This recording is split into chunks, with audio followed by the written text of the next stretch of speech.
Ooh, purple. Ooh. Right on cue, Snot decides to come in and get snacks. That's okay. We all know about that. No, excuse me. Welcome, everybody, to another edition of the 86th Movie Review Show. That empty chair over there is usually filled with Johnny Vintage. Oh, there he is. Okay. And down below is Frankie Apple Pie. Willow. And Willow. Willow down below. Oh, and if you could see off camera, there's somebody over here, too, begging for treats. Mm-hmm. We ought to make a show of Willow, Jackson, Eleanor, and Snots. Yeah. Let's let them have their own show. It'd be called The Treat Show. Before you get started. Oh, man, I knew the answer, too, because I looked it up. And anyway, I'm Halloween Jack, and welcome, everybody. Welcome, Juke. Welcome, Willow and Jackson and Eleanor and Snots and everybody else who's going to be watching right now, though they're watching for different reasons. That spell covers it. They want treats. I have to say I've been wearing my glasses the past couple times because I wound up getting something under my contact and it really screwed up my eye, and I haven't been able to wear my contacts for like a week. I hate this because I can see the reflection, but I should just take it off. I'll be blind as a bat. Who cares? Well, anyway, this week we are bring out the holy the holy hand grenade of Antioch. Well, anyway, there's a clue to what we're reviewing. The one and only iconic Monty Python and the Holy Grail. And I picked it. I think I picked it because we were watching. No, we weren't watching Willow. It was something else. Willow. Oh, is that a suggestion to watch one day? No, I'm not watching that again either. I haven't watched it since I was a kid, so yeah, that sounds like a good one to pick up. Come on. Oh. Plus, they had a follow-up series to that just, 2 years ago, I think. Yeah, they did. God, yeah, you remind me. Anyway, it's also, I have never watched that Time Bandits with Lisa Kudrow. I've yet to watch that. Huh? There was a Time Bandits series also they did, and Lisa Kudrow was in it. It didn't have any little people. Yeah.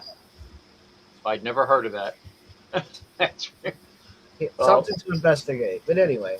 Anyway, I always ask everybody, why they picked this, and I believe it's because we were watching The Return of the Pink Panther, and the castle and the whole moat thing reminded me of Monty Python, so I think that's why I picked this.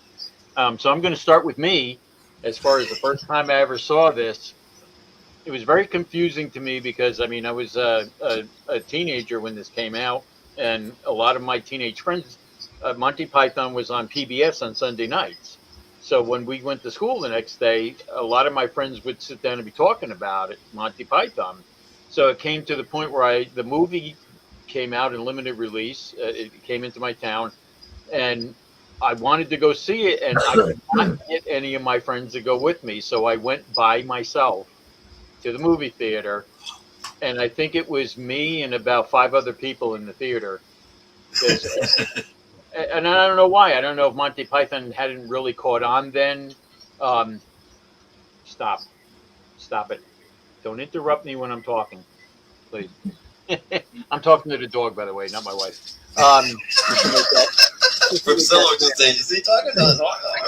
No, if I ever talked to my wife like that, I wouldn't be So anyway, that was the first time I had seen it. So I'm gonna go around the horn and Frank Bay Apple 314. When was the first time you've seen this? And go ahead, I'm listening. That's for Eleanor. Oh yeah, it's gonna be for Eleanor. Trust me. Gonna get it. I had to have been a teen. I didn't see this when it was out at the theaters. Whenever it was on TV or whatever. But again, also I had a lot of friends that were big Monty Python fans, so I wasn't unfamiliar with it. Plus, the Monty Python's Flying Circus TV show, that was always like a treat to steal a watch, because it's something we really shouldn't have been watching because it was Monty Python. But yeah, probably when I was late teen or whatever. But tell you the truth, there was another Monty Python movie I saw, I think, before this. I actually like that one better than this one. But we'll focus on this one today. Wow, really? Yeah. But yeah, it's been a while. But you know what? Watching it tonight, I didn't miss a beat from start to finish. I just enjoyed it. It was great. I mean, I always got this type of humor. I just I don't know.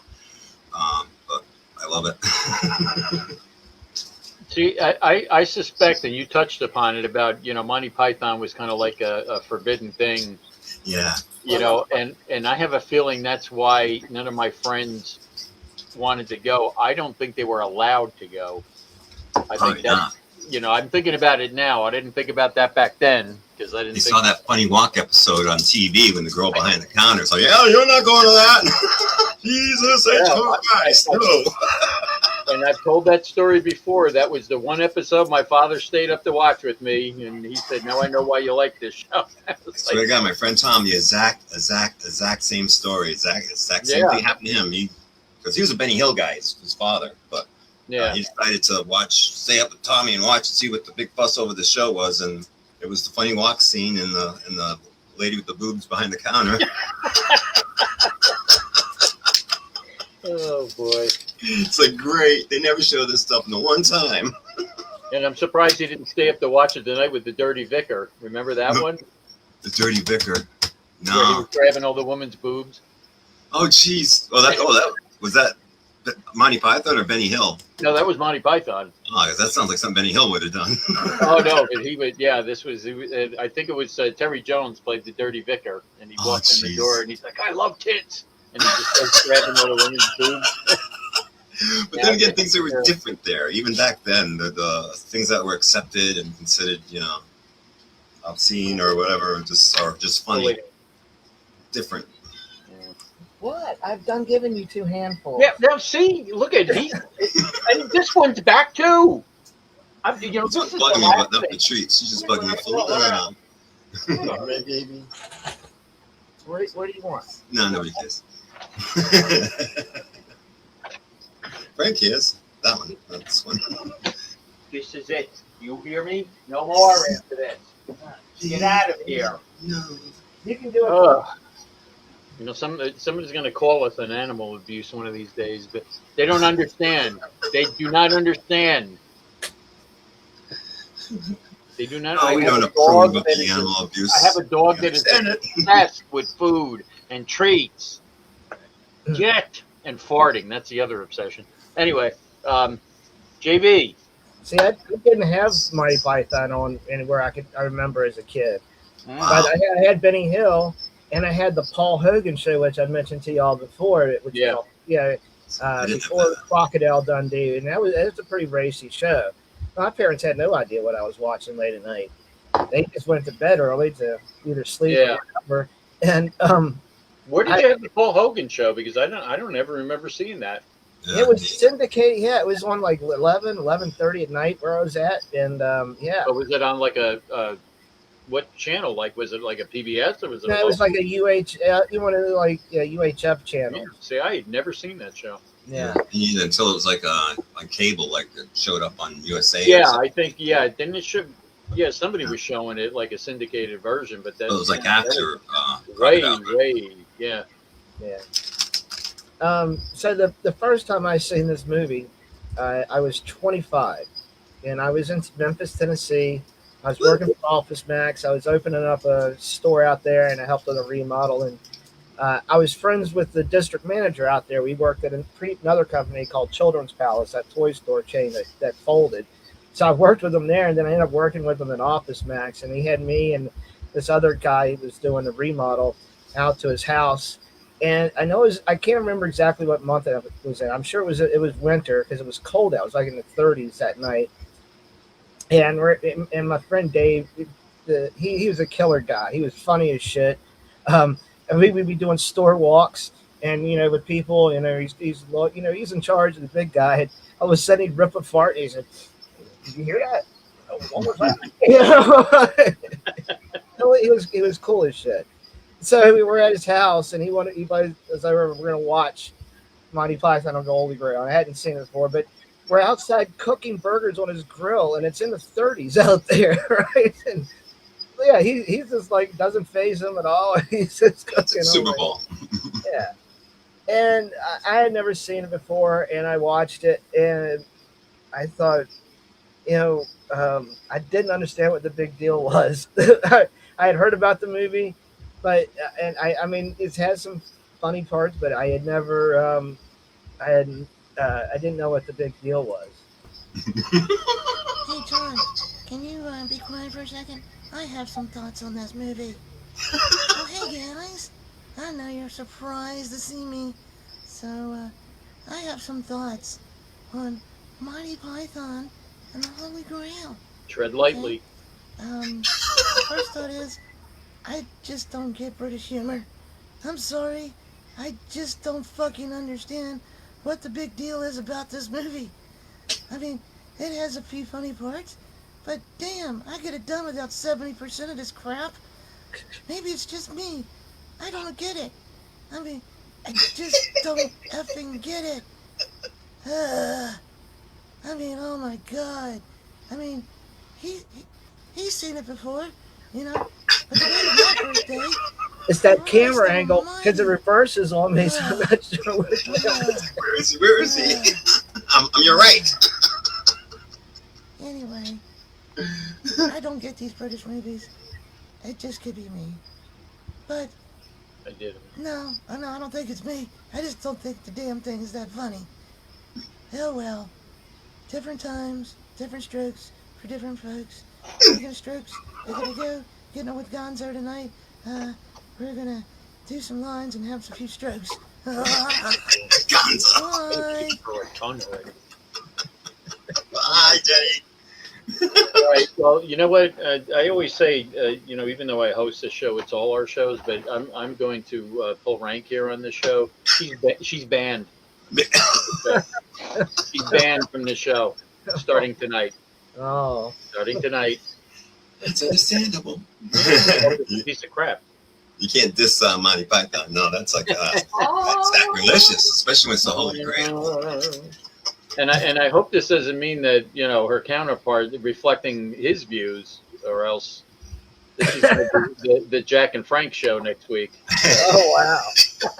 Well, it's the retribution next week, so yeah, and it's my pick. It is your pick. Yeah. And I have no idea what I'm picking. I tell you what, if I could, I'd pick this. I would have loved to have been able to watch this all together. Well, hell, we already know we can't play the trailer, so I know you can't play the trailer, can't play this. By the way, I need to send you that show. I not the edited one, but I'm going to just send you the one that had the trailer in it, so you can put it up on Erie Late Night since YouTube doesn't give it. Oh yeah, I mean, the trailer's all over YouTube. It's several different versions. And Juke, thank you again, Juke. Juke posted the edited version because he asked what it was. I said it was a trailer. He said the damn trailer or something to that effect. It's like, no, it's on YouTube, so that it's not a problem with YouTube. It's a problem with Facebook, I guess. But all right. So now that we got all that out of the way, let's go through likes, and I'm going to start with you, JV. What did you like about this movie? I kind of like the little discussion about the coconuts and the birds can drop. Which was a recurring theme throughout the. Oh yeah. Actually, I put it as a note down there that came back to like a boomerang back into it later on. I thought the sword fight with the guy in black was cool, where he kept it's just a, what did he say? It was just but a The flesh scratch. wound. Yeah. It's a flesh wound. And during the singing scene in Camelot, there was a guy that was up top, and he was clapping. I did laugh with the cow catapult. That cracked me up. The dude that did shrubbery, he was a shrubberer. Right, and I hate to interrupt you, but I just put a picture in there that I want you to show. To me, this is the best cosplay ever when it comes to the Black Knight. Perfect. Wow. Oh my gosh. Wow.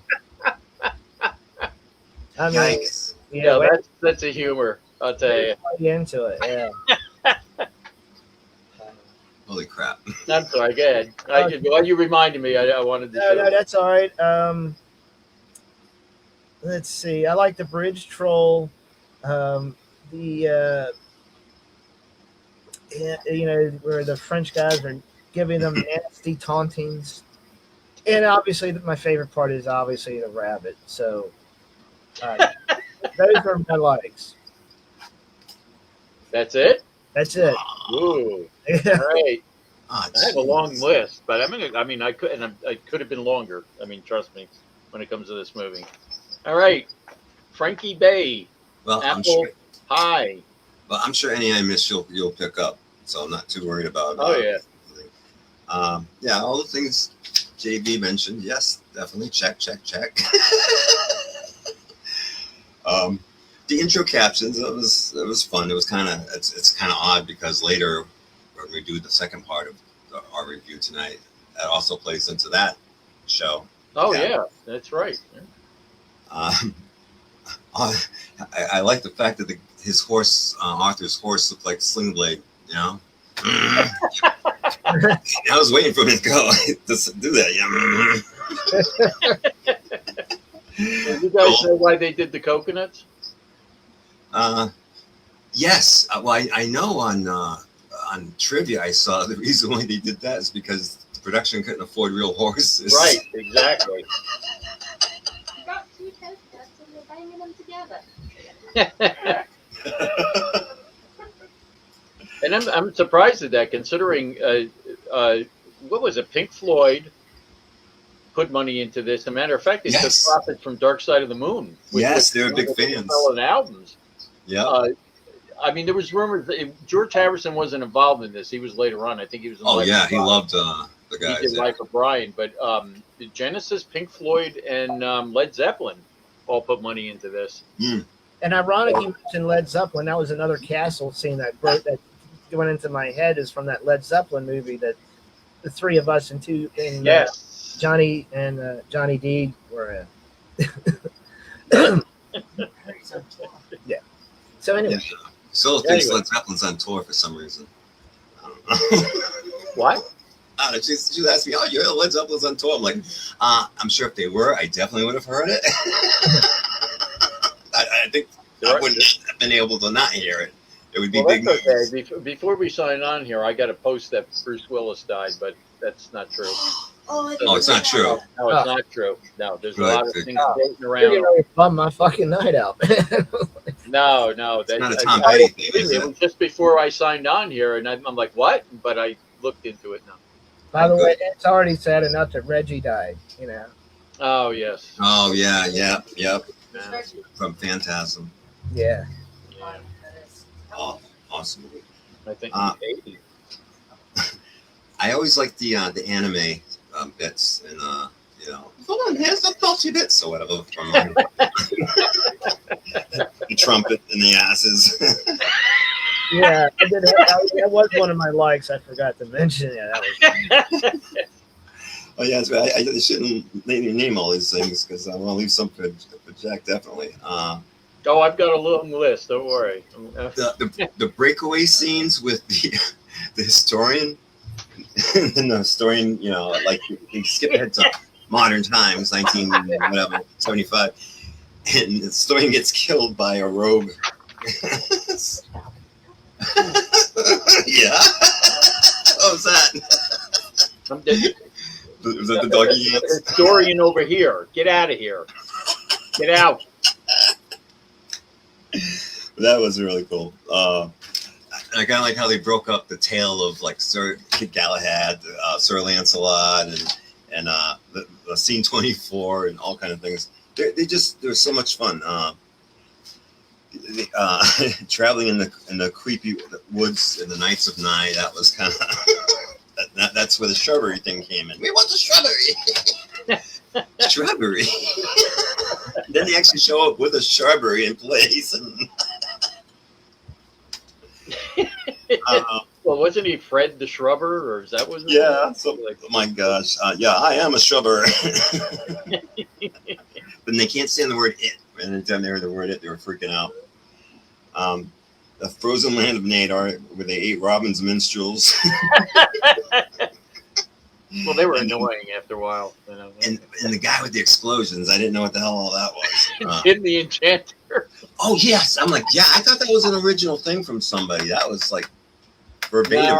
No, I know who you're talking about, and that's where they got it from. Yeah. Yeah, I thought that was, as soon as I heard that. No. Because they said Enchanter, and I said, oh, what's his name, Tim? And they said, oh, Tim. I'm like, the unoriginal bastards out there. Oh, man. Killer rabbit. Yep, I want one. I also want a holy hand grenade. I've always liked that, too, with the countdowns. They were always wrong. And they're trying to decipher the cave of maybe he died when he was carving.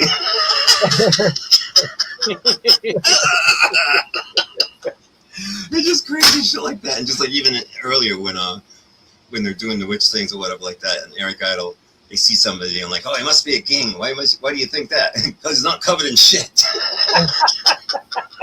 In that scene with the crowd, one of the guys has a shaving cream beard. Did you notice that? Yes. Yeah.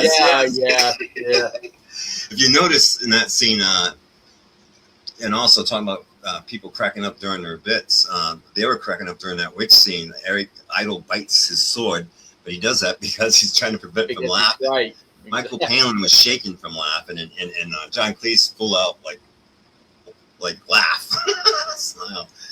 But for some reason they just couldn't keep it straight during that witch scene. But that was fun. Yeah, there was.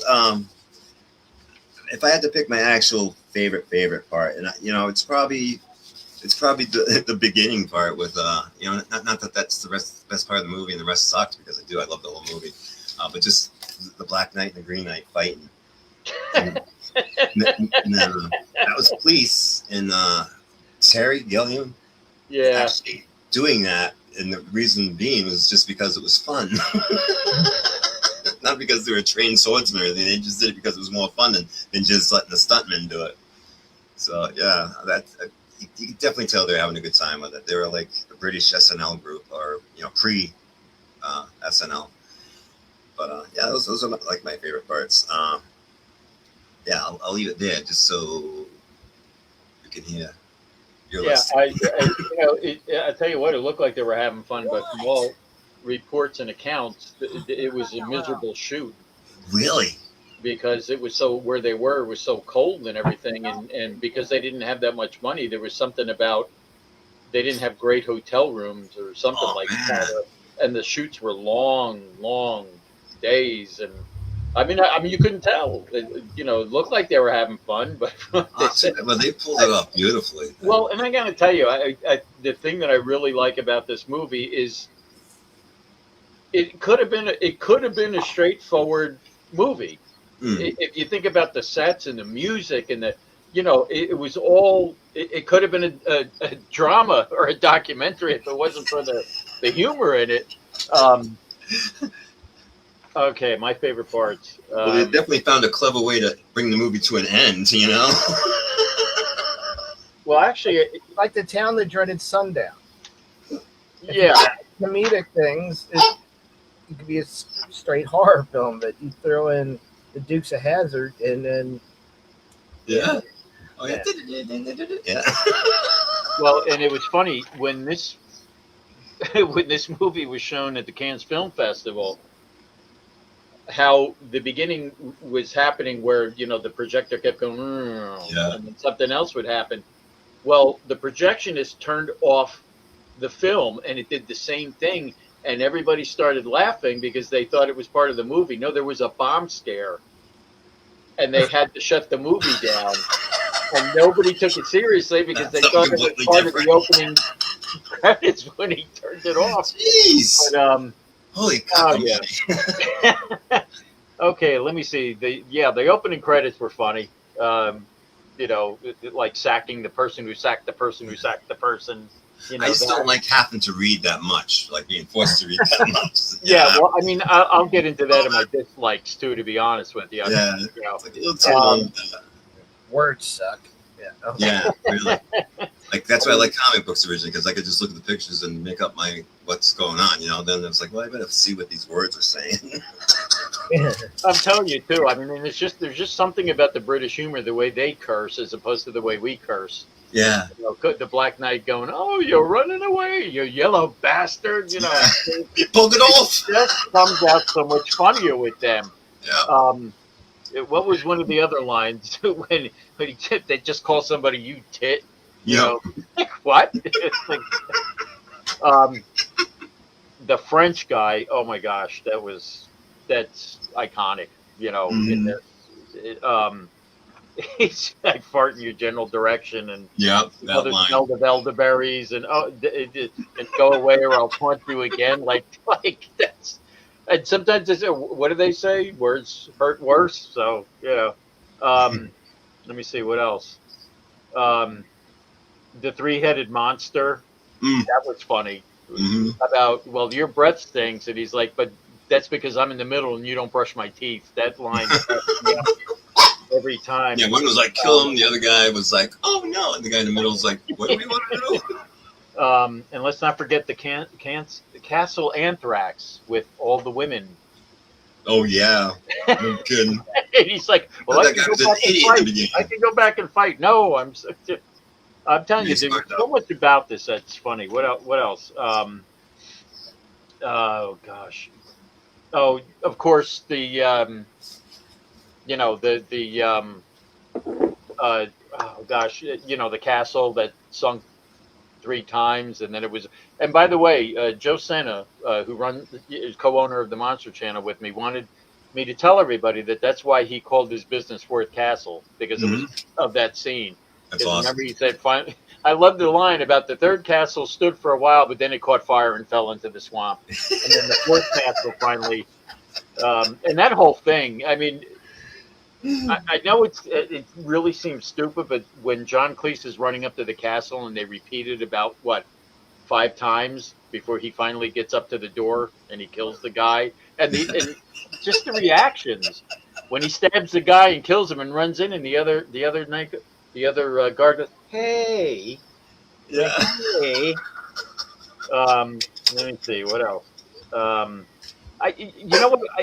I think what I really liked about this too, overall, a lot of breaking the fourth wall, like you said with the the documentarian standing there and talking about it, and then he gets killed. But that and the fact that, just like on Monty Python, I mean, they didn't have a lot of money to pay extras, so they did all the parts. But it's convincing. Yeah. You know what I'm saying? Even though it's them, and it's them doing all these alternate parts, it's like I'm always trying to say to JV, suspension of disbelief. That's what this is all about. Gosh, I can go on and on, but I'm not going to. Yeah, overall, so many likes about this. I can go on and on, but okay, we're going to get the dislikes, and we're going to go to JV for his dislikes, because I think Frank and I are going to have a few. Maybe. We'll see.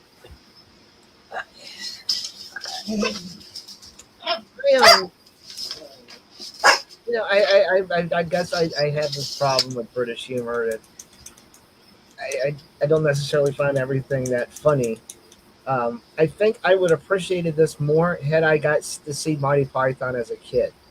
And as a kid, I would have probably found this funnier.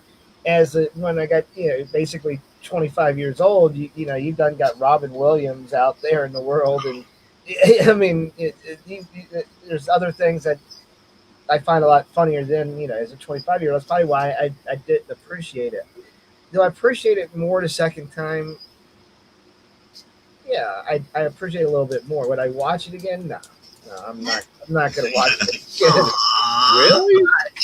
My gosh, I've watched this about 100 times already. There's so many things I haven't seen yet that are sitting here on the computer, for crying out loud, that you've sent me. I haven't watched yet. I'll watch before I do a second watch of this. It had some funny parts, but there's parts of it that I felt just dragged. Or our sticks went a tad too long. Kind of like when he was trying to explain to the two guards to stay in the room to watch his son.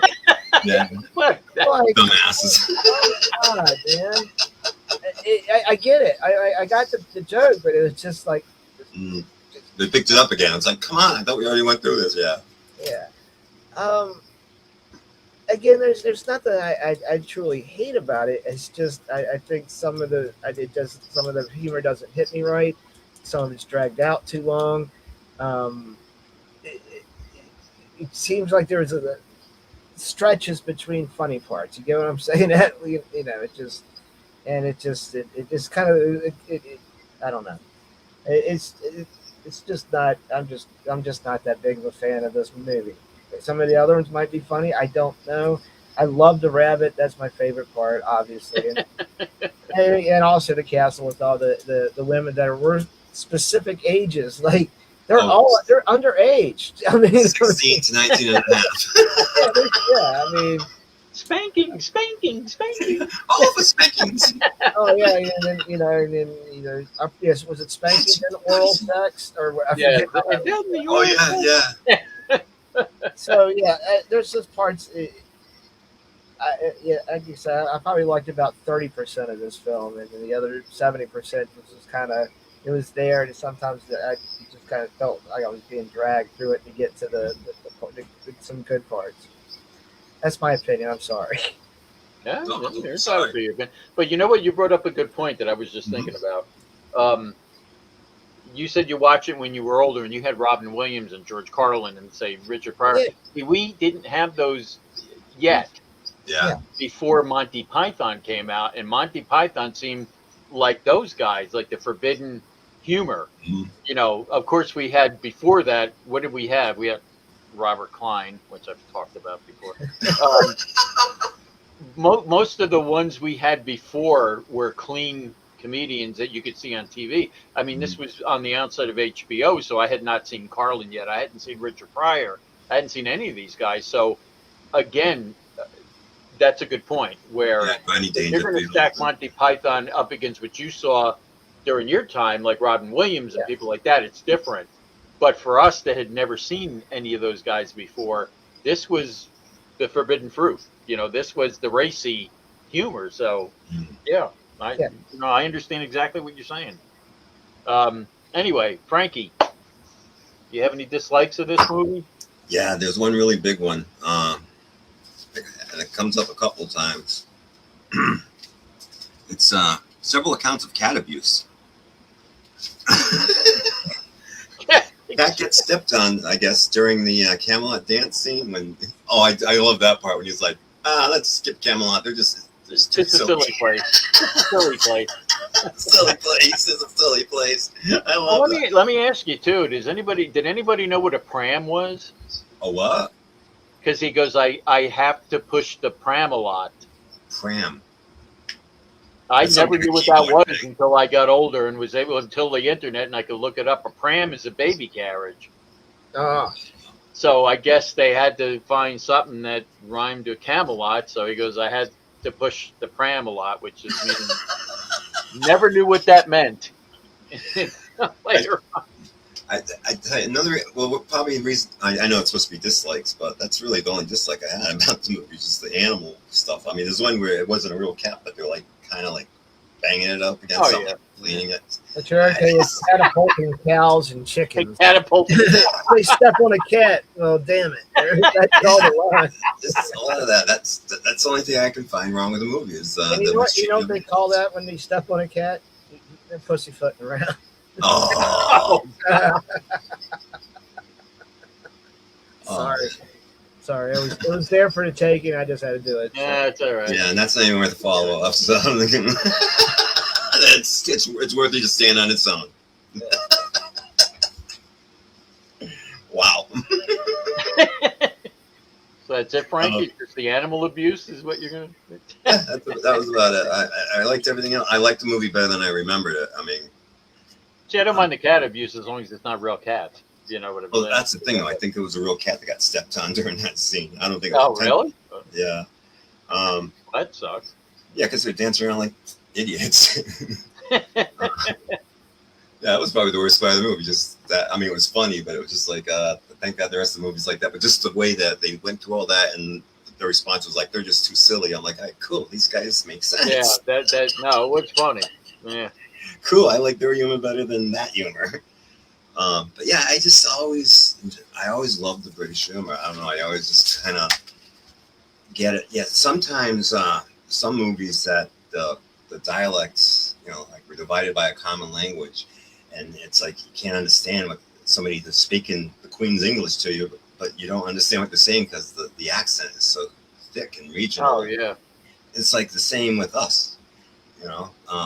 I'm sure they say British people do the worst American accents, not because it's that they do a bad accent, but it's because they get the regions messed up.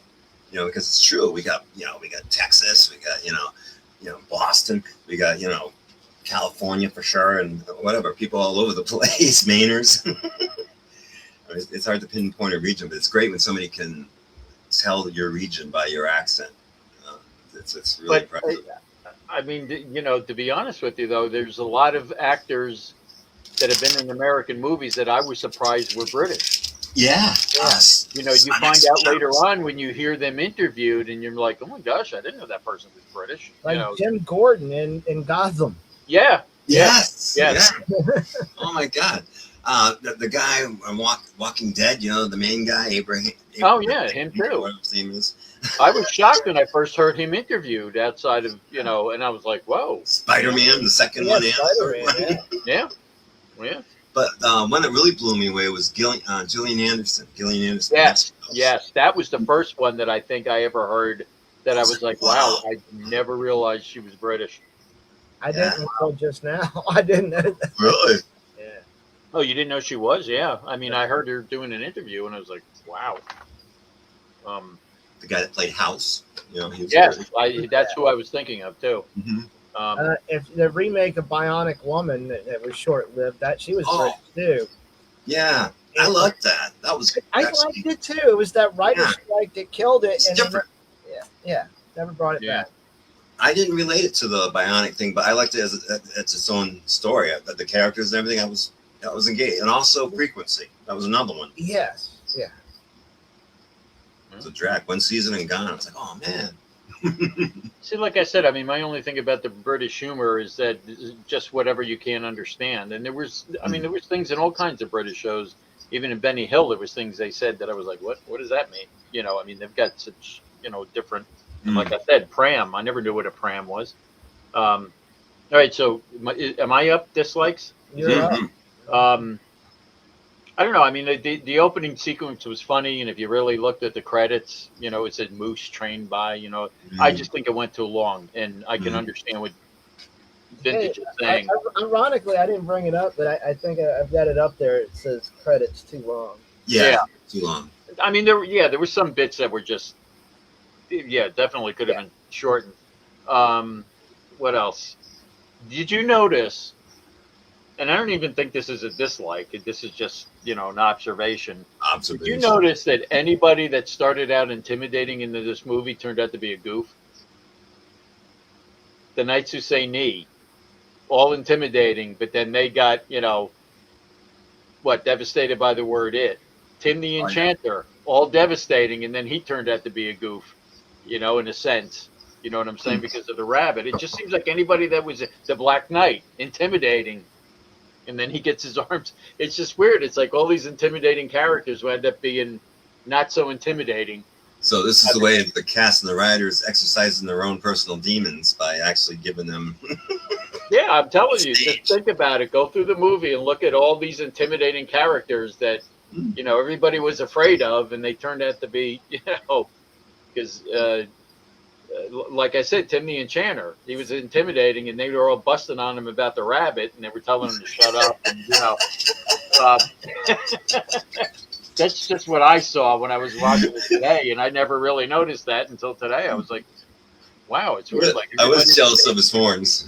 And it's funny that creature in the cave, that wasn't supposed to be animation either. That was going to be stop motion.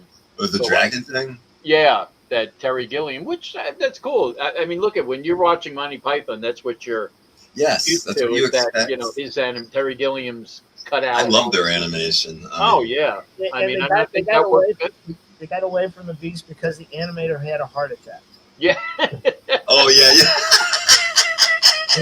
I mean, look at it. It is what it is. It's supposed to be silly. I was impressed with the cinematography but I'm telling you, to me that they're geniuses for what they did with this movie.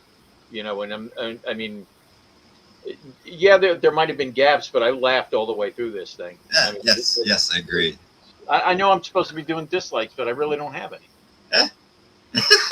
I mean, like you guys said, some bits went too long.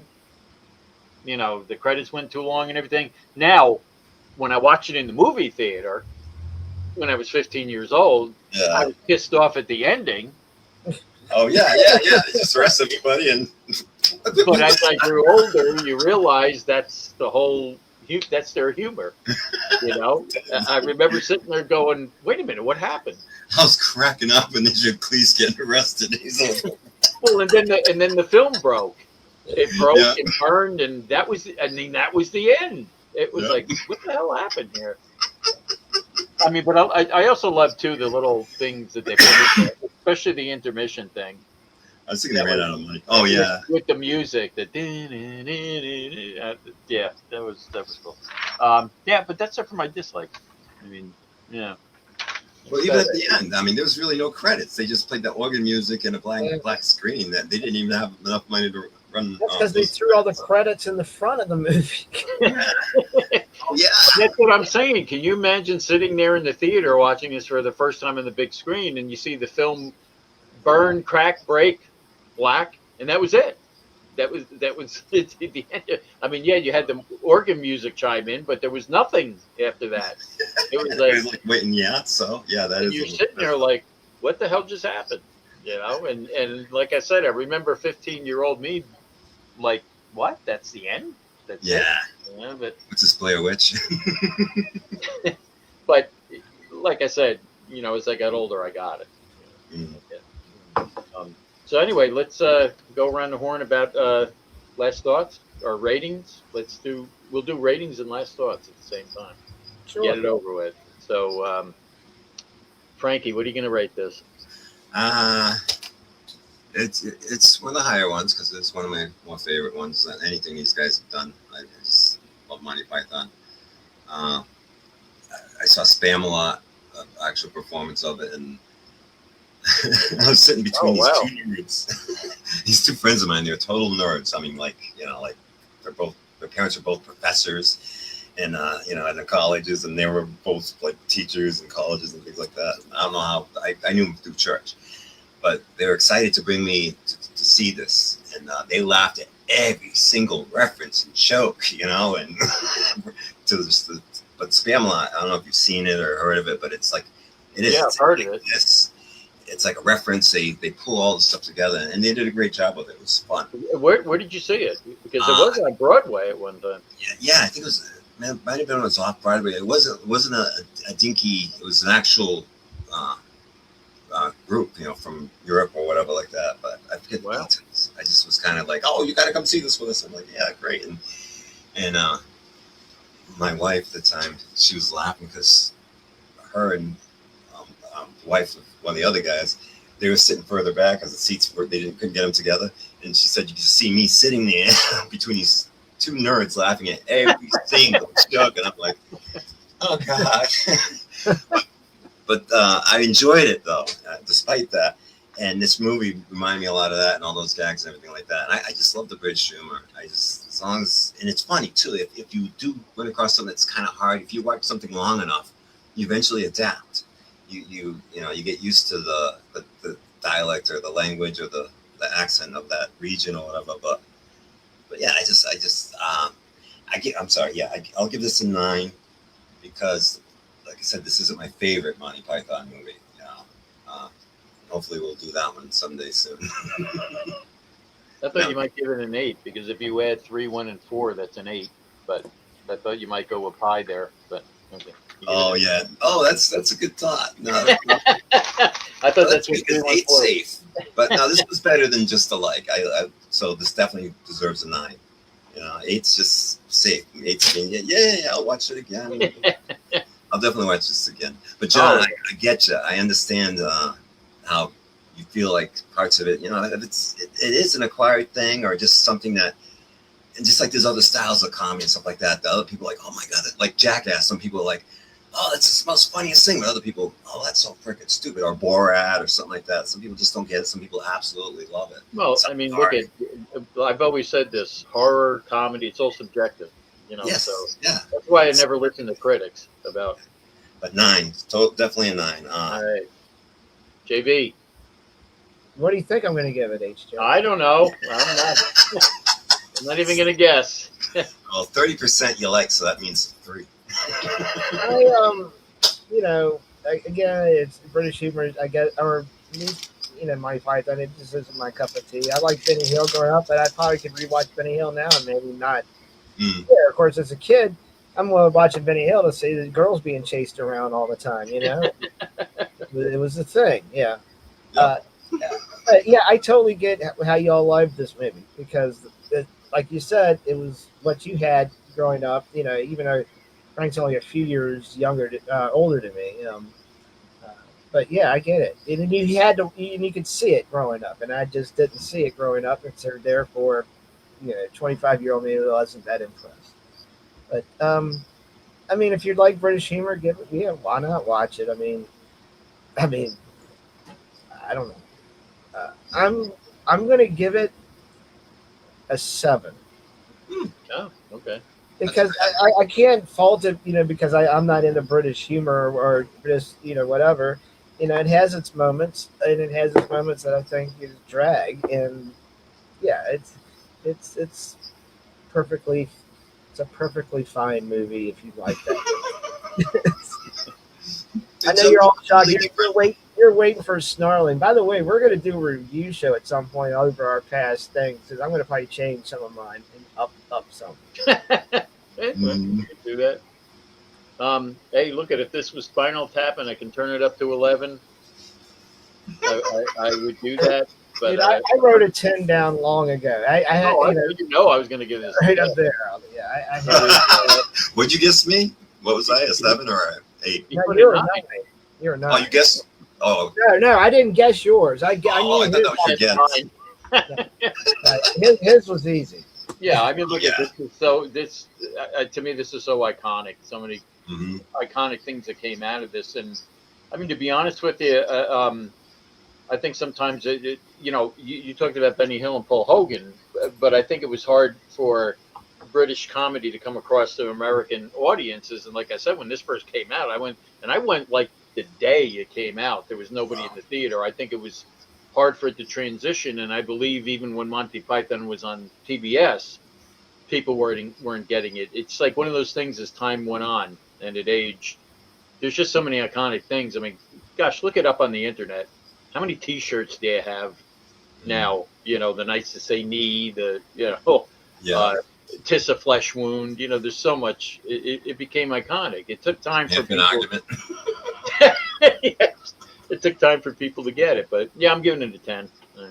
Awesome. I'm going to because I absolutely love this movie, and it was so good to watch it again today. Well, I appreciate watching it again. I gave it a second chance. I appreciate it. But yeah, Well, and I'll tell you what, my parents didn't like British humor either. They couldn't get it, because there were Bollocks. times I watched Faulty Towers, which I loved that series with John Cleese. are you being served? Are you being Oh, served? yes. Yeah, Yes. I made reference to Now, that because Lobo said something on the chat. He said something like, "You're all doing a wonderful job about the Monster Channel thing." oh And yeah, I saw what you said called that. Mr. Yeah. Grace. Y'all doing a wonderful job, and then you'd like fall over or something because he was like 9'11" or something like that. Well, and what was so hard to realize about these shows? There weren't that many episodes. I was shocked that Faulty Towers, had 12 episodes? They And only PBS got played six the hell episode out of them. seasons. Six You know. episode seasons. Yeah. Well, that's why you can see them in multiple things. Any of you ever watched The Young Ones? Yep. Ah, Oh you my ever god. hear that, JV? Oh my gosh. Not Young many Ones. episodes. I got to send them to you. Was that did it have the girl from the Bugaloos in it? No. The Young Ones? No. It's about, Girlfriend it's about bundle. three guys sharing an apartment, and they were Yeah, like, that ain't like it. That ain't it. really. And again, that's another one that was you had Like to. a punk rocker, and oh my god, Yeah, and then another one that was more like a hippie, and then, Yeah. I loved it. Oh my god. that's another one we might have to look at someday. But all right, so I'm sorry, that's not the one. What is it? I don't think it was the Young Ones. It might have been something else. But the one guy says, "I crush your head, crush." Was that one of it? yeah, what? Or was that? I think that was a Canadian group. Oh my god, they were. That wasn't the Kids in the Hall, was it? Yes, that's it. That's what it was. Yeah, that's where they were. Which I mean, if you look at, I'm telling you, if you look at them, you can tell they too were big Monty Python and Young Ones fans because there's a lot of that in there, with them. Yeah. I think Monty Python's what started it all for everybody. I think they inspired Oh, us yeah. and all that, and yeah. And before Right. that, Robinette. I guess that's it. And thank you. Who? Anybody was Juke? Juke was there. Yeah. Thank you, Juke. Do we have anything? Yeah, we're going to do an SNL review right after this. So But I mean, is there anything before that? next week we're doing the Retribution, which will be your pick. Yeah, I don't know. Well, I mean, it's supposed to be a surprise anyway, so I have a week to think about it. So. Speaking of surprises, Well, this is what I was getting to. What do we got? Uh-oh, we're gonna get Where bumped. am I? You're gonna get I bumped. can't see anything. Yes, bumped. What happened? I can't remember. Oh no. Oh, this is just a dream. I'm sure I'll wake up. This has got to be a dream, right? Oh, I know this voice. I know where that's going. Oh no. I'm dead. Oh no, I'm dead. Well, at least I made it to heaven. Well, not quite, Barry. Oh, you're that bitch. What did you call me? Boom, boom, boom, boom. You piece of shit. Nice epilogue to that old story. Motherfucker. No wonder you're here. Oh, that's great. I love the graphics. Alright, be more respectful, asshole. Now look, you're not in the best of places. Where the fuck am I? You're in the in-between. What the fuck is the in-between? It's the space between heaven and hell, where souls that are deemed unworthy are placed until such time as they can decide which place you should go. Why am I in heaven? Well, the big guy thinks you're just not a good person, okay? So, yeah, he doesn't want you. Why am I in hell? Well, Satan doesn't want you either. He just thinks the stuff you done is some pussy-ass bullshit, and he has a reputation to uphold, okay? It's because he sprays and puts out the fire. Maybe. But see, there is a way out. How the hell do I get out? How do I get out of here? Well, let's see. You ever heard of a Ouija board? Yes. Well, somebody that cares about you has to be using a Ouija board and, wants to reach out to you and opens a portal. You have people who care about you? friends? Don't you have friends? Oh shit. I've got my boner. Boner? I knew that was coming. Yup. What the hell is your boner? He's my Banned. best skeleton friend. Uh-huh. Okay. Well, can he use a Ouija board? Well, no, he's kind of unable to do that. Well, you're just gonna have to get lucky, I guess. Or just get stuck here forever and ever. Oh, well, why do you sound like that, bitch? Watch your mouth, man. Well, see, the voice you hear here in the in-between is the voice that got you here in the first place. That's everybody. So my voice just coincides with the person that put you here or caused you to be here. Oh, I hate her so much. Yup, Well, chainsaw. apparently not. Because I'm here means you care about her somehow. Oh, damn it. Oh, no, I do not care about her. I don't care about her. I only care about my boner. Uh-huh. Yeah, I see that. What? Are you masturbating right now? Well, you are kind of hot. What? What? Are you kidding me? Yes. Oh, yes. Oh, just shut up. Just shut up. Let me concentrate. Huh? You Come on. You piece of shit.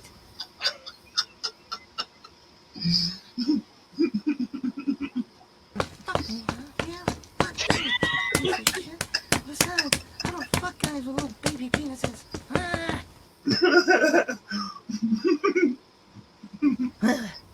Well, sorry, I lost control there. I should do better. Sorry, big guy. Sorry, my fault. My bad. My bad. So you have to see that. Harry, I don't know if you're gonna get out of here or not, but based on your actions just talking to me, you really deserve to be here. So I'm gonna leave you in the dark, and, good fucking luck, okay? Fuck you.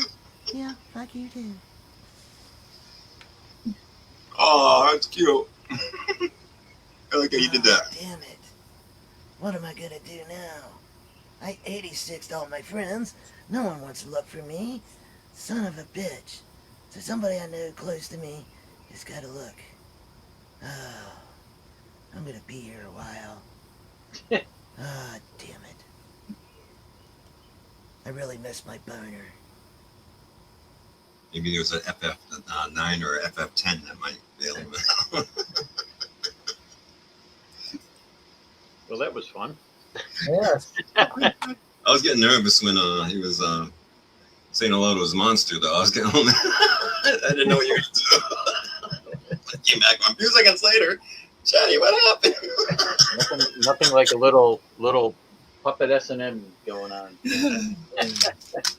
Still Don't know not where- in America. Anyway, Don't that's know it where for that this. story's going to take us yet, but we'll see. Okay, well, that's it for this 86 review show. So stay tuned for our review of Saturday Night Live. What was it, episode 10? 10, yeah. 10. That'll be coming up shortly, In a minute or two. in a minute or two. So thank you, everybody, whoever watched, whoever's going to watch. And we'll see you in a few minutes. Be right back. Be right back. Oh.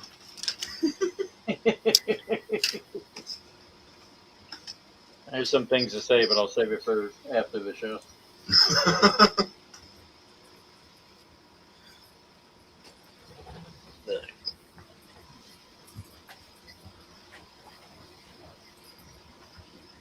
What's up, Willow? Gotta go up, baby. Yes, please. Take her out. Well, Come on, baby. I'm gonna say. Baby. Come on. Crazy girl.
What was that?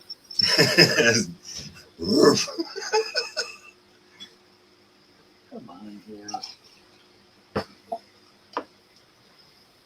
Yeah, that'd be fun.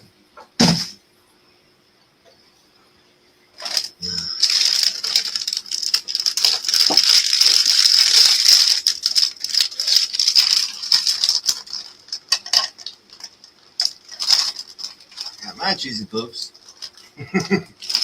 From what I'm seeing, we're getting our butt kicked. Which what? It's preseason. Football scores. Oh, football stuff. All right, y'all about ready? Yeah, I'm ready. All right, cool.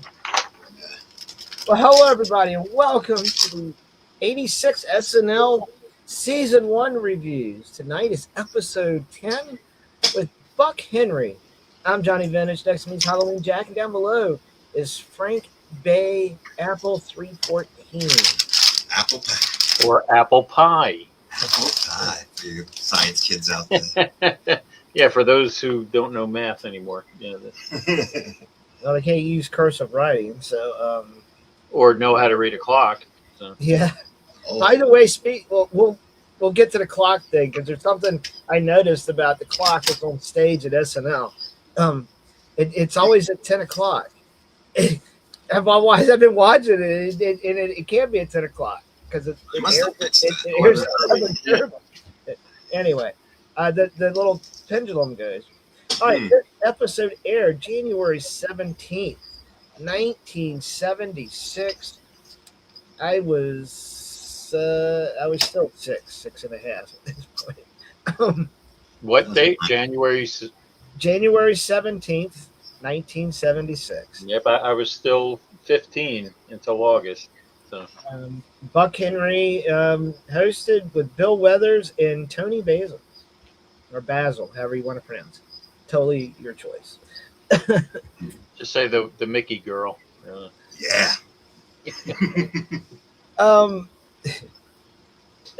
I kind of like the opening on this one. Chevy, the phone's ringing, and Chevy, trips over a bunch of stuff. He gets to the phone, and it's this. He's doing a suicide prevention center, and he picks it up, and here's a gunshot. It's kind of dark, but It is. It would not fly today. Okay. Well, at least I have to say that they're doing something different now than like they had the Dead Orchestra. Yeah. At least it's not Ford now all the time in the opening, though it comes back to him later. But yeah, man, they really skewered him a lot back then, didn't they? well, they do every president. They get their. Oh, they do with every president. I mean, I guess being he's a president at the time, but I'm just saying. Yeah. Oh yeah. I mean, there was. Don't worry. They skewer Carter a lot. We're going to get into that. Oh yeah. Backward. Well, and Reagan too. I mean, they did. It wasn't just that. I tell you, who did Reagan really good was Fridays. The show Fridays had Reagan there was amazing. They did like a whole Rocky Horror Picture Show theme based on Reagan and his cabinet and shit. Yeah. By the way, we may try to squeeze in season 1 of Fridays between SNL 1 and 2. I'm just throwing it out there Mm. as a change of pace. Just Yeah. let Good us email know each other, yeah. in the comments if you want us to do that. We just had to see how we can get seasons. I've got episodes, but I don't think I have complete seasons. I've got the best of Fridays DVD thing. We'll look into it.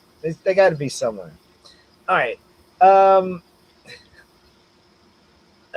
Yeah. Also, yeah. Well, I'll leave that. In here, I did write clock on the wall says 10 o'clock in the beginning of the show. Even later on in the show, it's still 10 o'clock. It was, There's got to be some significance to that. I don't know. Yeah. yeah, it was broke. Or they never wound it up. But I mean, there's Well, the there's gotta be pendulum, some- the pendulum's going, so I don't know Yeah, what's no, going there's on. some significance to it. I'll look it Right, up. we'll pay attention in episode 11 and see what happens there. Because I know currently when they introduce the host, they always start with the clock. They start with the Yeah. clock, and it's usually Yeah. about 11:38 or something like that, depending Yeah, on how right the after cold the- open went. yeah. But Yeah, absolutely. Oh, thank you. yeah, they wound it. I'm telling you though, there's some significance to it. There's that. You know them. It's got to be some kind of inside joke Yeah. or something. Yeah, So they're having fun, man. They can't not pay that much attention to detail.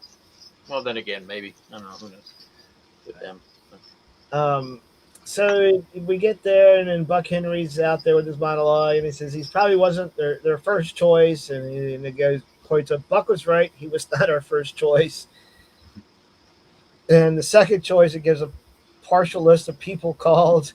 Partial list. Wait a second. Long list of Yeah. people. And you know what? It's like I was shocked that there was probably only like a couple names that I didn't recognize on that list. Because I'm telling you, I mean, to be honest with you, how many names did you guys recognize? I mean, really? At least 50, probably. At least 50. Did you? Oh, okay. Well, that's impressive because I'm Maybe sure if more. anybody watched it today, nobody would know Yeah. probably Yeah. about 3/4 of this list. And then so, I guess Buck says something about, I forget what the quote where he used we, and then they put a quote up, we. Buck's a little out of line here. And then Buck demands money in advance. And then it gives a list of Buck's favorite charities. But did you notice on the list they were like kind of putting people together? Because on that list it had Desi Arnaz Jr., Frank Sinatra Jr., and Gary Crosby, who were all sons of the famous people. I mean, you got to really look at that list. They kind of did like groupings of it, like Edwin Newman, Alfred E. Newman. That was Yeah, my favorite. What, me worry? Oh gosh. Yeah, but then his list of favorite charities, and then they give a list of favorite activities, and it's the same exact It's list. the same list. I like the one Vanessa with the phone number, but you notice that disappeared real quick. They put that up because even though they put a 555 number on it, I'm sure they thought people would call it. So yeah, that was funny. Well, now people actually mailed pot to that address at Chevy Chase. How many That people makes called me wonder what that 877? address was, but we'll get back to that. How many called Jenny's number? Yeah. Was it 8765309? I'm old. All right, then they posted a partial list of people they were calling as the moment that Buck was on stage. Anyway, I like this. I like this monologue. I thought this was. I laughed at this. This was funny. What did y'all think compared to some of the others we've seen? Yeah. Oh yeah, it was trying to keep up with the list because I was trying to write it down, so I had to keep pausing and writing every two names and. Plus, Buck Yeah, there was a lot. But I mean, I have a lot. I mean, geez, look at. I have written. Look at all those names. Wow. You know, that I wrote down there. That's why it took me so long to watch the damn episode. Yeah, I've got three- Generalissimo Francisco Franco. Oh, and he had Generalissimo.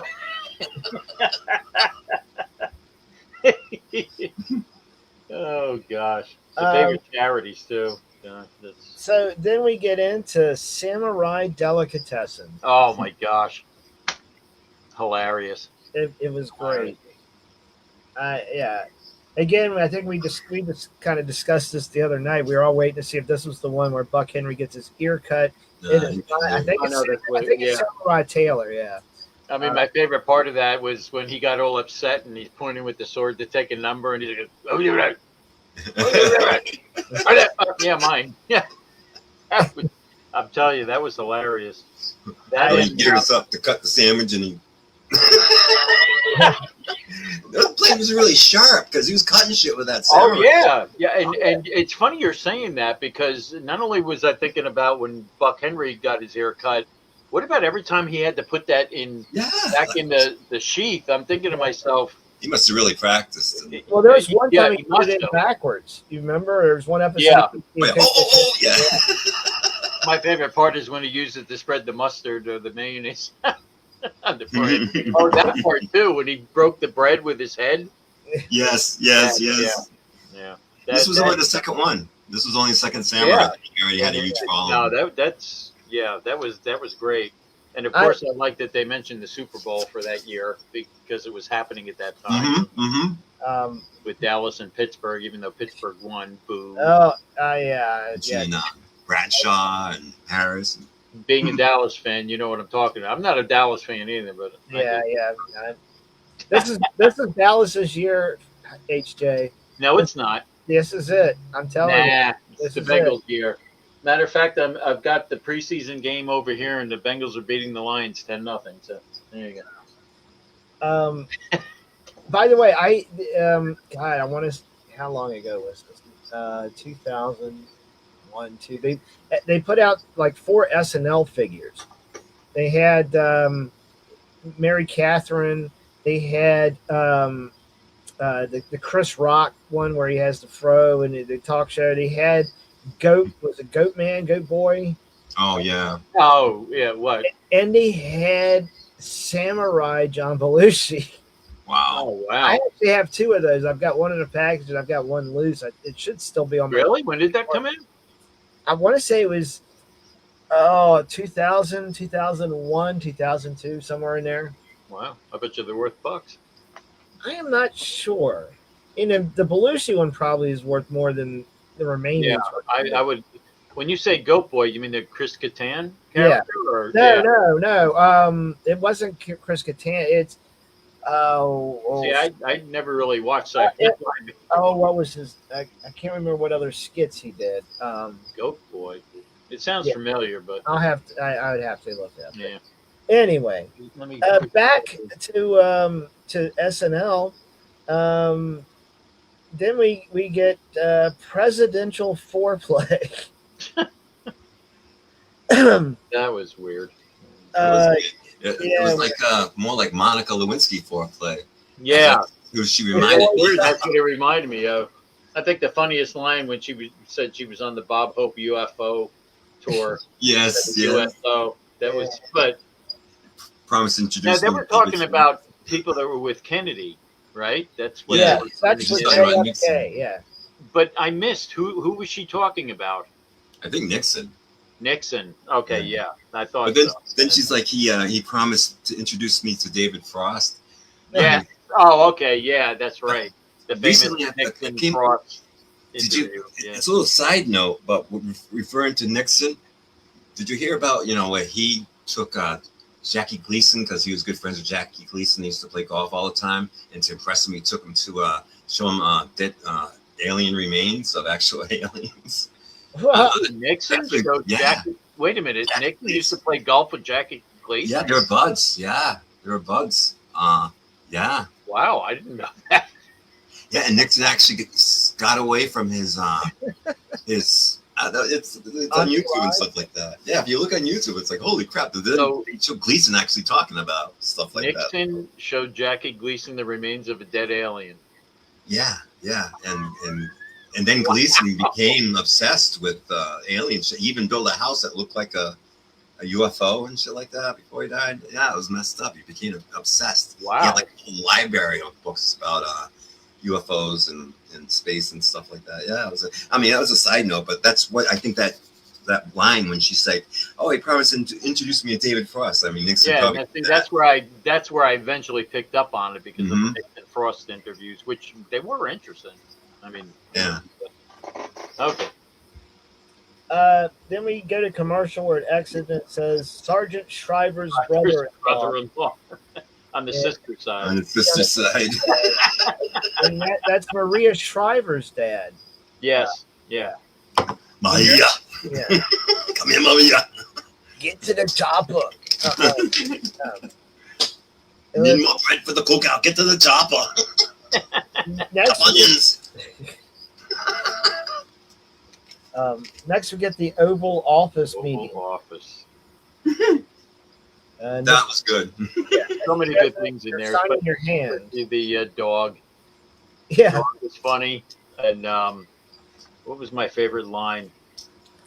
The joke about the pole. It's like get racist. That I shouldn't be ethnic. We shouldn't be ethnic. Yeah. He says, "Come in, Ron. It's coming to sit down, Ron." And Ron has to get up and go outside and come back in again because he's already there.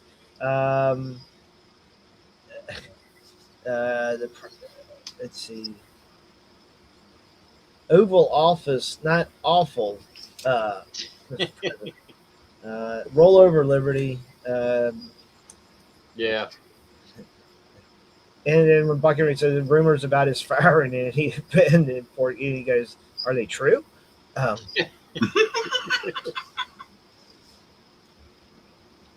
then the thing about when he goes in, I mean, to be honest with you, this just ran a little too long for me. It did, yeah. But Operation Stumblebum. yeah, and where they superimposed everybody's face over somebody falling. I love the last one with Reagan sitting in the street. Where Buck Henry had to do everything Ford was doing, so he lit his pipe the wrong way. Yeah. Let's see. Bad Dog, Lie Down, Liberty. And if you notice, like on the press conference on the microphones, it had all the logos from the previous episode. All the wrong. Yeah. logos. Yeah. That's smart. That's reusing, Yeah, and I had the pictures: see Kissinger, Muskie, McGovern, Reagan. The Reagan one was the funniest one. Most athletic president in history. And then he rips his clothes, and then they rip their clothes to match him. Beat themselves in the head because he did it. Fall down together. Yeah. And let's see what. Yeah, that was it. Then we get Bill Weathers. Ain't No Sunshine, and I just put Great song. great. That's exact. I just put great. Love That was, this song. I love that song. And Did you guys count the I knows?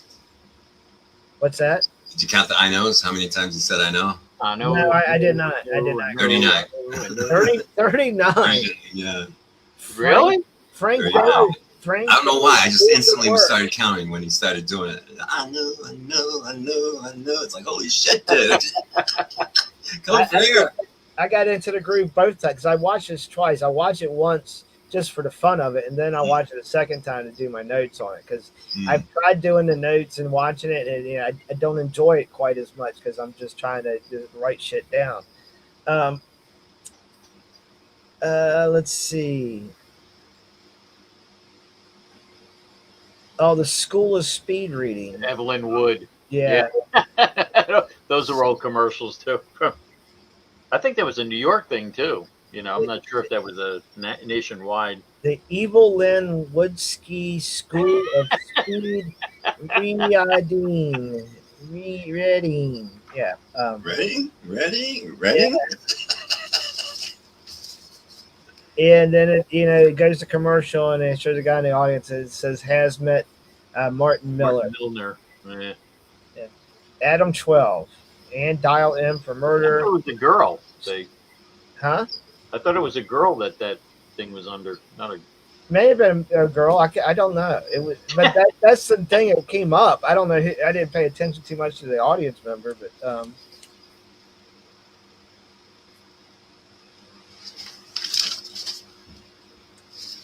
let's see. Was it weekend update after that? Is that what we What was 75, 76? The Swiss Family Robinson 5-episode murder. That's the thing she was in. Okay, never. He was in. Sorry. No notes on Martin. Oh, Martin Milner. Yes. Oh yeah. Yeah. All right, and then we start with weekend update, and Chevy's on the phone. He says, "I love it when you keep your eyes open." I don't know about you guys. That started to get old with me too. Yeah. No, But at least think that was at least the ending isn't old of the segment. Yeah, But they changed Oh up. no, the ending, but that just whole I- that opening thing, you know. yeah. I'm Chevy Chase, and I've Love you all very dearly, or something like I that. love you all very deeply. I thought that was good because we're expecting him to use your usual catch line, which by now is like a regular thing, but it's lost its bite. I've got to get my reading glasses on. But it's good they change him up a little bit, just like at the very end of it too. How they kind of changed it up a bit. Well, I like the part about Ford calling the Super Bowl the World Series. Okay, let's see where we weekend update. Oh, in medical history, they discovered that white mice cause cancer. Yeah. Kissinger to negotiate a settlement between the Cowboys and the Steelers.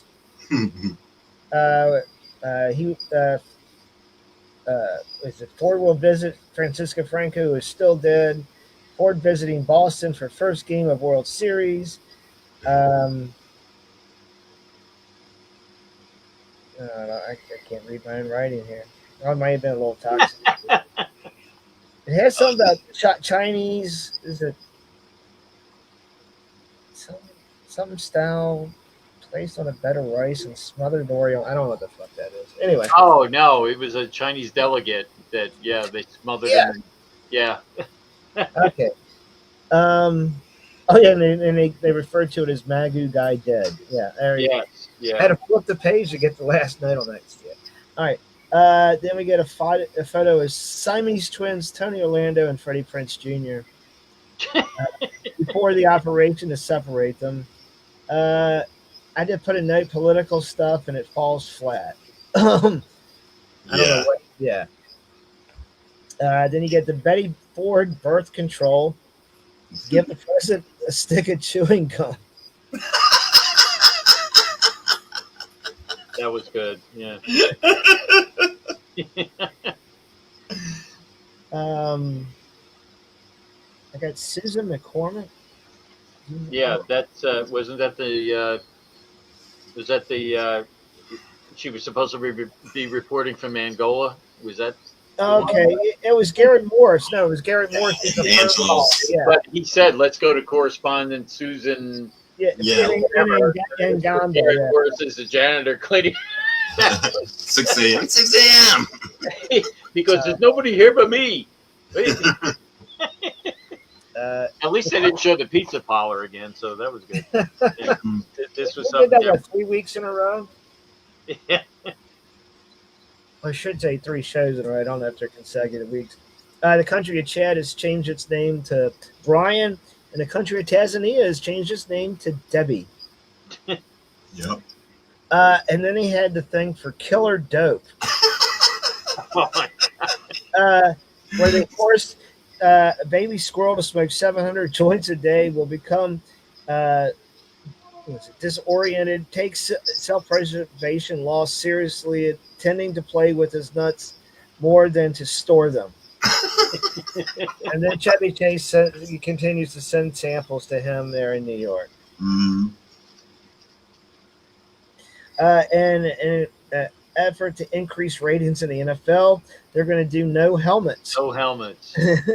You could tell it was around Super Bowl. A lot of Yeah. NFL jokes there. And then let's see, Breakwind Junior College is going to try to break a world record to see how much oatmeal they can put into a station wagon. Still to come, cannibalism, Boone or Hendrix. Next on update, spray on clothing. Who killed Agatha Christie? And yeah, then it goes a commercial, and I put it's the Germasol house Yeah, roll. yeah. Was that the one with Gilda Radner? Yeah, when she Yeah. had the fried liver and onions, and they were complaining, so it was a roll-on for the house. And I didn't realize how much taller Gilder was over Lorraine in that. Yeah. Yeah. Yeah. I thought that was odd. It's like she looked really, really tall. I don't know if she had lifts on or heels or what, but yeah, I never noticed that until that episode. I'm like, damn, there's a big height. But even in the early episode when she was kind of sultry, you know, she was all legs. I was like, I didn't realize her legs were so long. So maybe she was taller than she appeared. Yeah. Let's see, where am I at here? Then we get to the editorial with Henry Zuckerman. And you know who Henry Zuckerman is? I did not look that up. I didn't look that up. That's Buck Henry's real name. Oh, okay. Wow. Well, there you go. There you go. That's what I'm here for, to look up what you don't. Well, I let you do all the trivia on Yeah, that. that's my thing. That's your thing, man. And he goes, the church considers masturbation a serious disordered act. and then at the end of the SNL, where Chevy goes, the Committee of the Dead Americans, News for the Dead, and then for the top story of the night. Again, maybe they finally realized that 3 times that Garrett Morris was enough, or 4 times. But they did something different the previous episode, if I'm not mistaken, right? Yeah, yeah. Oh no, they did. That's what I'm saying. They're doing. At least they're dropping. They're not doing it 3 times in a row like they were doing before. You haven't seen Andy Kaufman come back yet. Nope. But thank God, no Albert Brooks film this time. Oh yeah, but still, the one we get is a little question. Anyway, next up is Citizen Kane 2. Anybody want to go first? No. Too long. It's long. It's First time long you see Dan and- Aykroyd all night. I don't know. I just. Yeah, didn't I liked strike it me. visually. I liked that it was Chevy shot was in funny. black Oh and no, white. visually, yeah, but funny, not really. I like Well- some of John Belushi's lines, or he's just. I I forget. don't know. I lost my interest. I trailed off on it. You know what I mean? And I don't know. Yeah, they kind of did too, though. That, because it's like one of the first times they actually lost, character and kind of broke up during the. Yeah, Chevy was laughing. They think aloud. Buck was breaking up Chevy, I think, on that one. Yeah. Mm-hmm. I'll tell you what, Buck Henry's funny. Oh, yeah. And I like Buck. he's got that dry humor. And at the beginning of it, where he was saying, and he was primarily a writer, a comedy writer, but he did appear in a few TV shows and things. And he's just, I don't know, he's got that dry humor. It really clicked for this show, but I like Dan Aykroyd. It's a slow news day, so he fires 6 shots out. New headline: Sniper. Oh yeah, that part was fun. I don't know, $1,000 reward.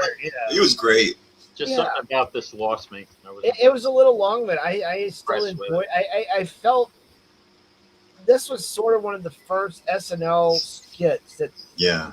They put a lot of effort into. I mean, it was long, and that's one of the reasons. But I just felt like this is one of the first ones that kind of, this is what's coming your way. You never get other. It definitely went outside of what they had been doing at that point. It was different. Yeah.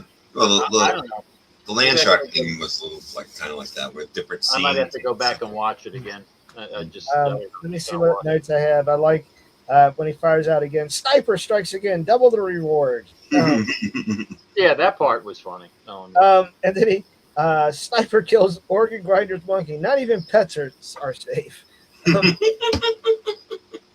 All right. Then we get the Muppets.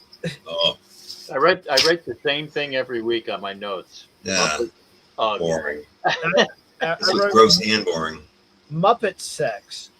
and then the one line where she, they had to do whatever, and she goes, "Is that all there is?"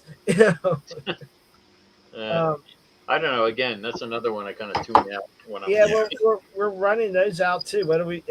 We got what 6 more episodes? I think we did 16. I think, and Yeah, yeah. we're gonna run those out soon too. So I'm with you on that. Hopefully we go out with a bang, but I'm not optimistic on that at all. Commercial for the triple track Triple track. razor because you'll believe anything. Yeah. And literally they predicted.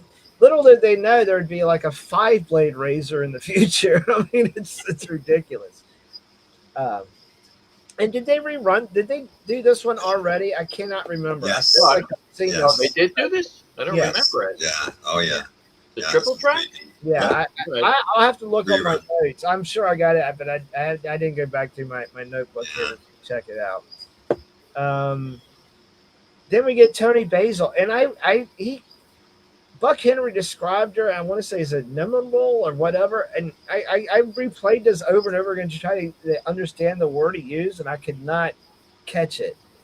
I mean, literally, I must have played it 6 or 7 times. I'm reverting. Really? Memorable. I don't Memorable. remember what he said. The inimitable Tony Basil. For those who don't, I think I don't know what that word is. Anyway,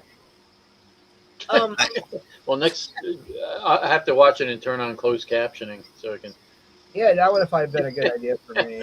But I it's, recorded it off my DVD. So anyway, even if it's a theme style music or whatever, it still was enjoyable. I mean, or I dance thought that's what he or- said. I thought he said it was memorable.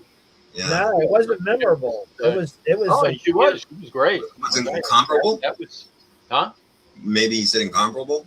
No, it began with an I, inimitable, or I just could not catch it. I mean, I'm over. I'm like, shit, I can't. Anyway, and I just. All right, you're gonna make me turn it on. Let it so go. see, Yeah, but she's great. I always thought she was great. I mean, Oh no, that was and she was also an easy writer. She was one of the girls in Easy Rider. Next we got Daddy, tell me a story. Yeah, I tell you what, that's one thing with Gilda Radner, and I'm she always played that like child. Yeah. She did that later on in episodes too, and she does that good. I didn't know where they're going to go with this at first, but I loved where they went with it because it was like, yeah, he's tired. He's talking to his day in the shop, but he's still communicating with her and he's engaging with her and he's doing it in ways that he can do it. And she doesn't really care. And, and then he puts her to sleep talking. That was cute. And then at the end, she spouts off some actual automotive Yes. stuff. Yeah. Now, Dad, when you said it was the lifters and blah, blah, blah, blah, it's like, yeah. Okay. Hi, Daddy. I love that. It was good. Now this one made me think of you, Frank.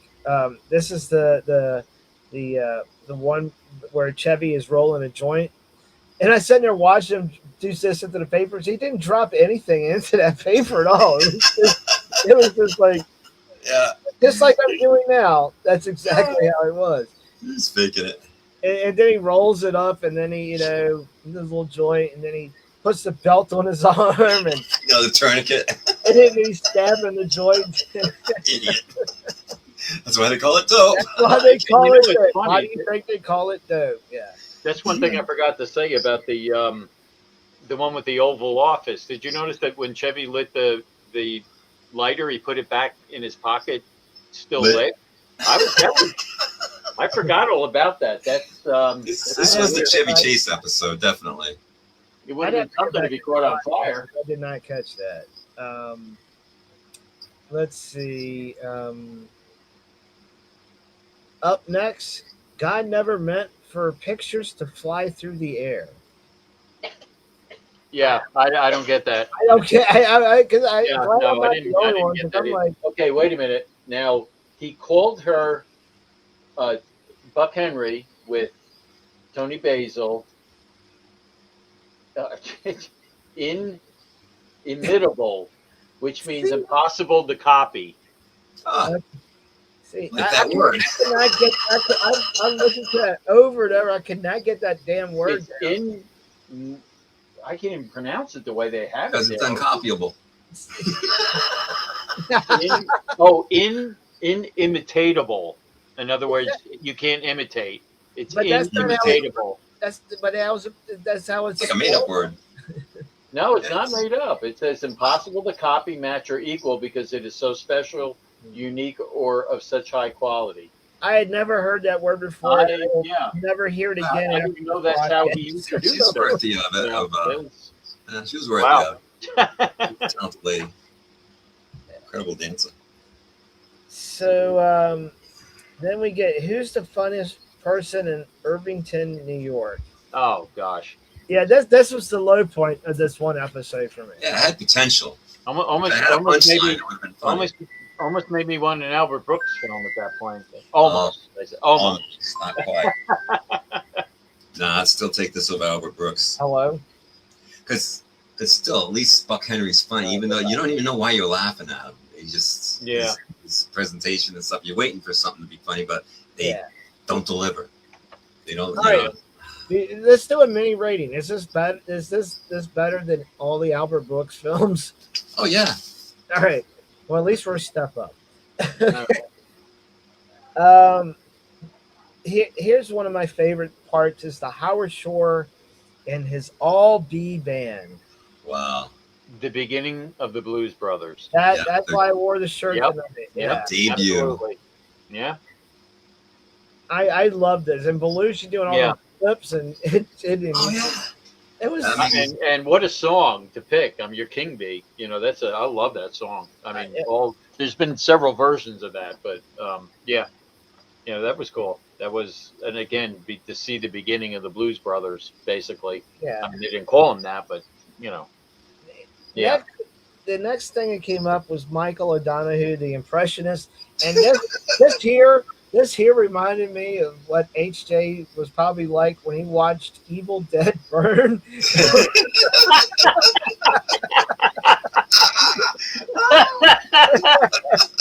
You got it. You're right.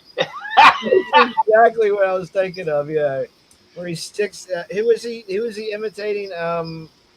Michael Douglas. Michael Douglas. Yeah, Michael. Yeah. Michael Douglas sticking needles in his eye. The greatest impersonationist in the world. Now we did see this actual thing in the movie Saturday Night when Yeah.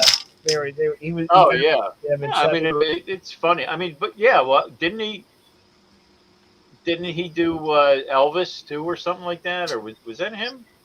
No, Andy Kaufman did Elvis. Andy Comp? No, about this is Elvis sticking needles in his eyes. That Oh, yeah. Yeah, I think it was was that Elvis. later on, or was that earlier? Yeah, it was, or was that Andy Kaufman? Was it Andy Kaufman who did that?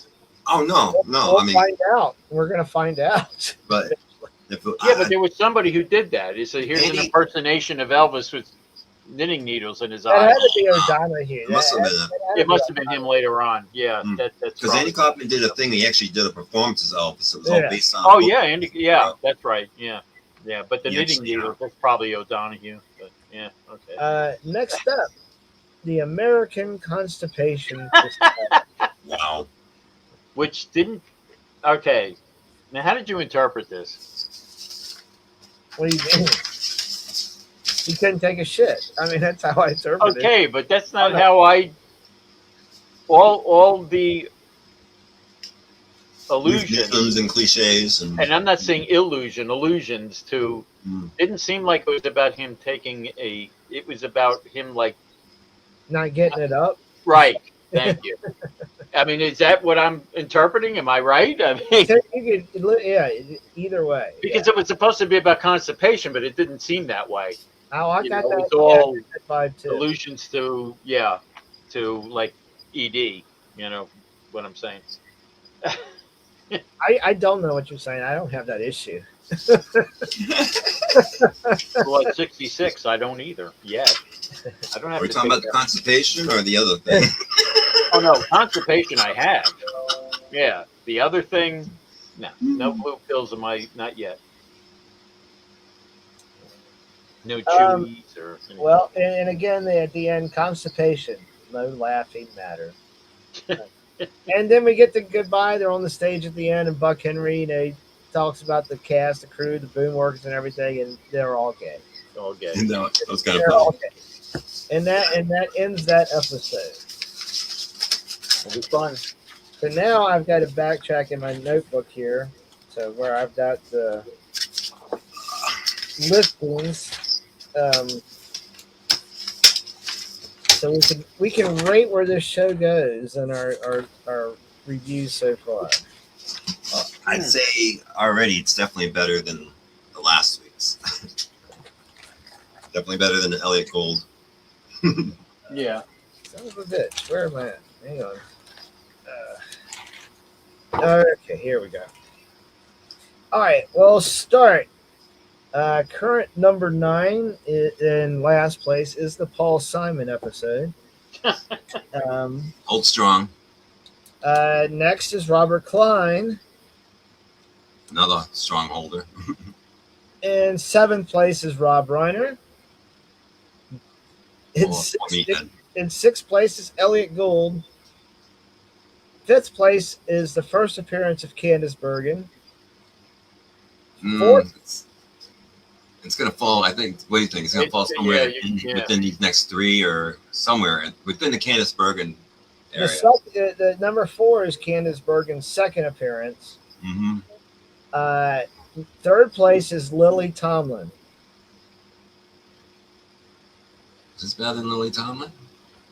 I would put it above that. I might too. Yeah. I am too. I am too. Because you got the Blues Brothers in there, and there's a lot of good things about this, and that's Samurai Deli that made it for me. That was hilarious. So, Chevy, there's a lot of great Chevy stuff in this one. Yeah. Here's the big one. Is this episode better than George Carlin? I'm going to go first. I think yes. Not based on George Carlin, but I think on the whole episode. Yeah. Well, I mean, the whole. I mean, my thing with Carlin, that was the first episode, so it's it was very, it was all new. Yeah. What number did we have Carlin at? 2? It's 2. So we're right now we're deciding. We're looking at the new. Who's 2 and 3? I mean. Yeah. And you're right. I can't look at it as because it was just George Carlin. All right. Well, I'm gonna make my vote. I'm gonna say yeah. What? Not because of Carlin. I'm thinking some of the other things. On this one, it was a little more consistent. There were less disappointment. Well, see, that's what I'm saying, though. I mean, I'm trying to be fair because, again, Carlin, it was the very first episode that we're getting the feet wet. It was, Yes. And I'm trying not to base it just on Carlin. If Carlin was in it more, it would have helped. Oh, man. Yeah, I'll put this above the Carlin episode.